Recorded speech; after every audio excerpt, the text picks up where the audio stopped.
11 question. तो देखिए दोस्तों, थोड़ा सा आपको अगर कम लिखा है तो यहाँ पे 3 लिखा है, फिर खाली 3 लिखा है यहाँ पे। तो अगर खाली रियल नंबर दिया है तो वहाँ पे देखिए आप इसको ऐसे लिख सकते 3 प्लस 0 आई ऐसे लिख सकते हो, समझे। तो देखिए यहाँ पे ए की वैल्यू क्या आ गई 3 आ गई एंड बी की वैल्यू क्या आ गई 0 आ गई। Therefore modulus of z equals to under root a square plus b square which is equals to 3 square plus 0 square which is equals to 9, that's it. और ये हो जाएगा 3। तो मॉडुलस ऑफ z तो आ गया आपका 3, है ना। मॉडुलस ऑफ z क्या आ गया आपका 3 आ गया। अब देखिए दोस्तों, एम्पलीट्यूड की अगर बात करें तो एम्पलीट्यूड जो है होता है आपका एम्पलीट्यूड ऑफ 3 इक्वल्स टू, देखिए tan theta equals to b upon A. तो देखिए कोई देखिए b 0 अपॉन 3, तो 3 0 था 0, तो tan थीटा इक्वल्स टू 0।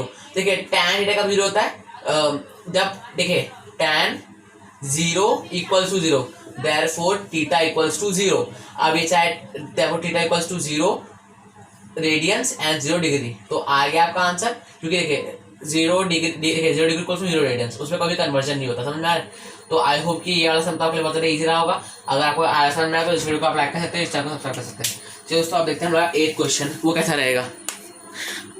चलिए दोस्तों, देखिए दोस्तों, अगर आपको नहीं दिख रहा है तो मैं थोड़ा माफी चाहता हूँ। इसका मैं आपको फोटो खींच के आपको डिस्क्रिप्शन बॉक्स में अवेल करा दूंगा PDF के फॉर्म में।